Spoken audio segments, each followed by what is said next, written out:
Hi, I'm Josh Sachetti. I train out of Newark, Delaware in Dauntless MMA and BJJ under my father, Alan Sachetti, who is originally under Hicks and Gracie.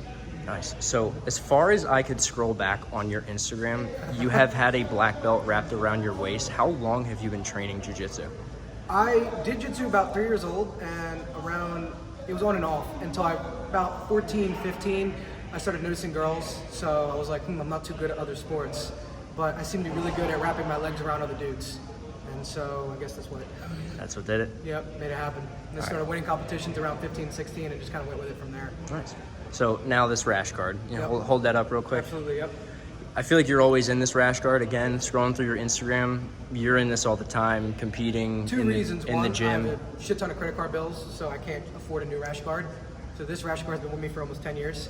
And I've had some battles in this rash guard, including training with my opponent, who I fought not too long ago, Captain America Steve. Yeah. Yep. So that was my question was how many actual individual rash guards of those do you own? But it's just that one. It's just that one. It's clean. It's clean. I bleach it very well.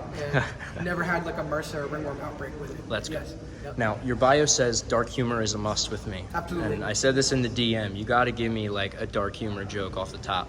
Off the top? Yeah, give me my one. opponent, okay, I'll put it this way. With my opponent, I was looking to treat him like my ex. I was trying, whether I win or lose, I wanted to finish in 30 seconds or less. There you go, man. Now, I can get darker from there, but I don't do it. Go really? for it. Yeah, do it. How does a trainee kill you? They slash them. Yes, that's what I was looking for. There we go. You get a lot worse than that, but yeah. Now, what is one submission you want to hit in competition that you haven't yet? Haven't? So it's funny. People think I'm illiterate to heel hooks because I did MMA before, so I'm more of a top-heavy pressure guy, and I like crossbody top and taking the back. So I have hit heel hooks before. I know how to do them. I know how to do them enough to make good conversation, but I've never successfully pulled a transition of a high level or a heel hook on a high level black belt in competition yet. So that is still on the dreams and things to do, but only if it's there. Like, I'm not going to surrender, bad positioning to try to get something like that. But yeah. My brother always makes fun of me that I'll never do that, but maybe one day I'll prove him wrong. Now, what is one musical artist you are embarrassed to admit that you enjoy? Not embarrassed, I'll own it, Doja Cat.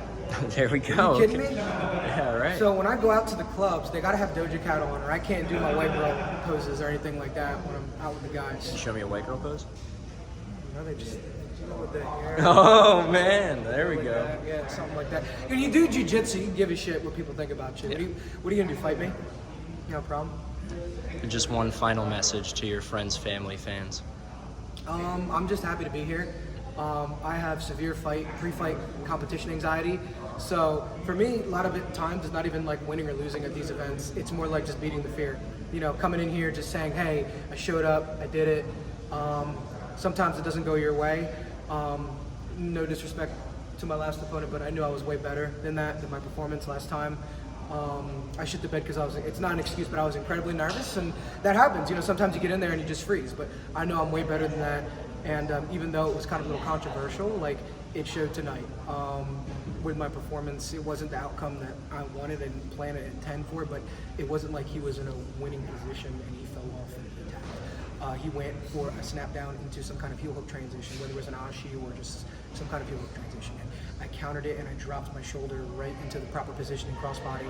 It was unfortunate that his rib popped, and I didn't want to see that. And bless his heart, he stepped up to do the second round. But me and Steve fought before. We're 1-1 before this fight. So we fought before, and I went to his gym and I've trained with him several times back in the day. So, I know his facade. I know he's a nice guy and all that stuff. And I know he's freaking amazing. So, to come out here and to stand and hang with him in the stand-up exchanges to lead to the crossbody transition and to come back, even though it's carrying the terrible performance I had last time because of how nervous I was. It feels great to just overcome fear. Nice. So, and just shout out your socials real quick as well. My Instagram is ISOG24_2.0.